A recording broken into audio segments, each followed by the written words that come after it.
Hello guys, I'm going to take you on a little update here before I get into the main fact of this particular episode. Mostly I wanted to mention the fact that, first of all, I've had some technical issues today, not the least of which being that card I just drove through my bit of monologuing, but also the fact that I've had some technical issues with the computer here. So as you can see, the screen here is filled from border to border. The problem is that later this morning, it suddenly went like this from being originally widescreen. A good section of the top here would have been cropped off, as well as the bottom here would have been cropped off, and it would actually look widescreen, and that's the way it's been behaving for months. All of a sudden decided to change, and I was in a bit of a panic trying to make sure everything worked, as well as trying to get a few other things up and running, including but not limited to the fact that apparently my friends are just recently getting interested in Star Wars Old Republic again. But that bit of panic aside, today everything else has finally calmed down a little bit today.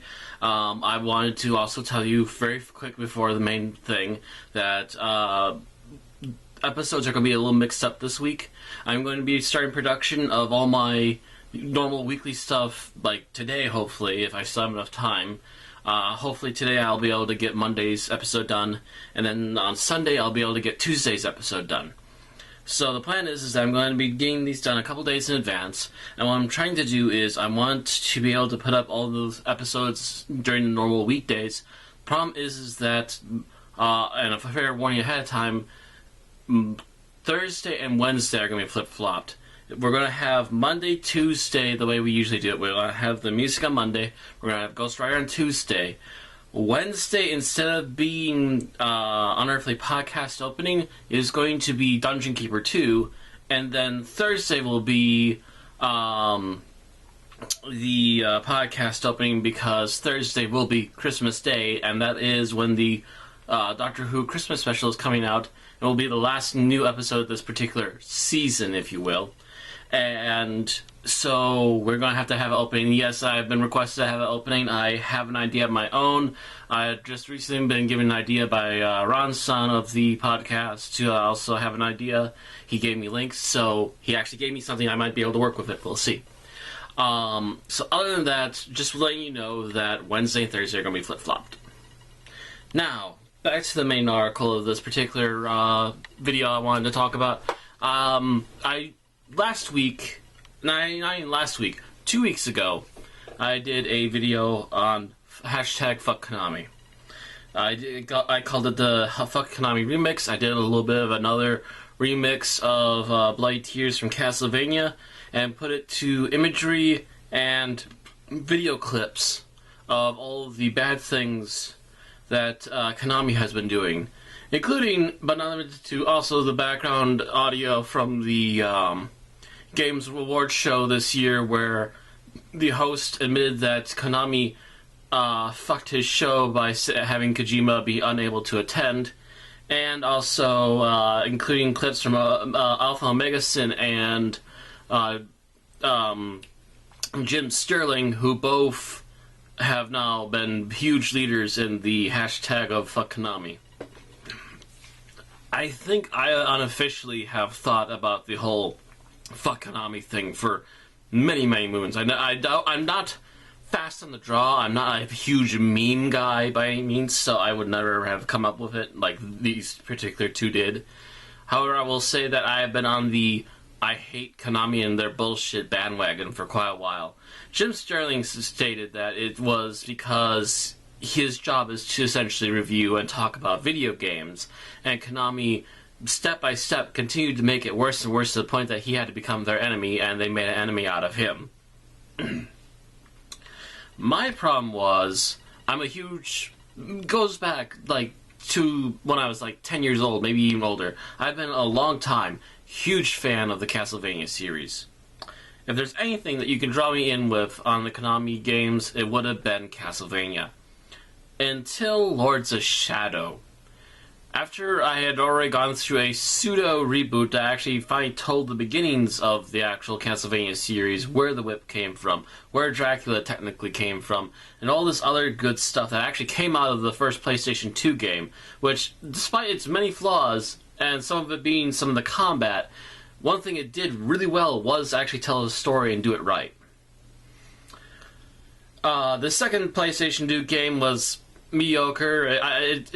It got my interest, but I could never actually sit down and finish it because it required so much grinding. I mean, I can understand running around leveling up, beating up monsters, and doing creative things to do it, but whenever it gets to one of those, you gotta beat monsters and collect these rare drops from them to be able to make things and do things, that's where I go ballistic and I have to sit there for freaking ever trying to get everything. And that kind of drives me up the wall, and that's what kind of takes away from the, otherwise, what could have been a very good game, in my opinion. Like that second Castlevania for PlayStation 2. But then Lords of Shadow came up, and they said, fuck everything you know about Castlevania, let's start over again. Also, while we're doing it, let's also make it a knockoff of God of War, but not as fun. Thanks, Konami. So I've been out of the big system releases of Castlevania for a long time. So the handhelds, speaking of which, the handhelds are where true Castlevania went to keep flourishing and living and thriving. I literally have all of the handheld games except for maybe one since the Game Boy Advance started. I have all of them. I have Circle of the Moon. I'm just missing one between Circle of the Moon and, what was it, Arya Sorrow or something like that? I forget which one now. It was the one with the guy with the white hair that looked a lot like Alucard did.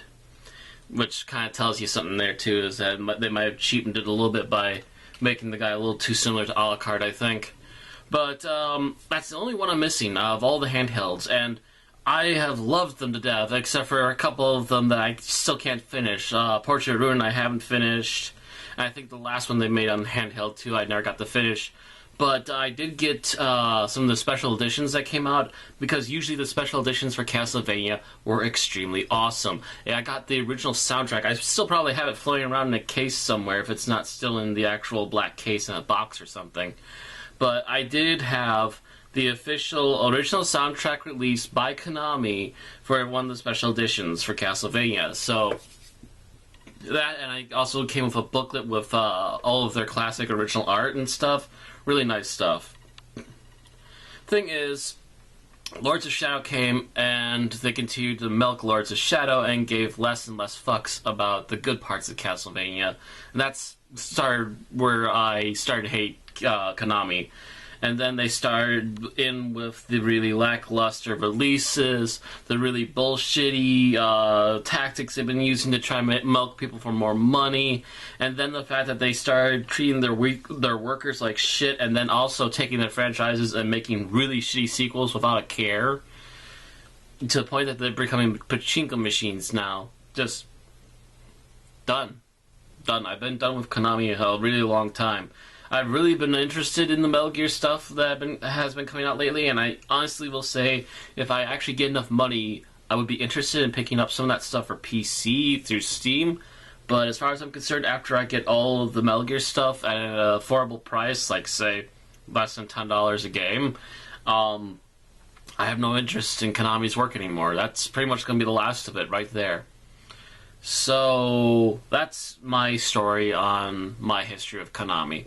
This is why I'm extremely disappointed with them, and especially in a time and a place where Capcom, who was going down the same path almost as Konami, has actually pulled its head out of its ass and started doing miraculous things. They have released a high-definition remastering of Resident Evil 1, which very much resembles the GameCube version, but it's going to look better. I haven't gotten to play it yet. It's on my wish list. And they just recently released Resident Evil 0. Can't wait. I got to play just a tiny smidgen of that back in the day. Can't wait to give that one a thorough beating as well. They have a Mega Man collection up on Steam. Can't wait to actually get my hands on that as well. Capcom is doing amazing things. Konami really needs to learn from this. But that's the end of this video for this week. So, just wanted to do all the updates and talk about Konami a little bit. That's all for now. See you all next time.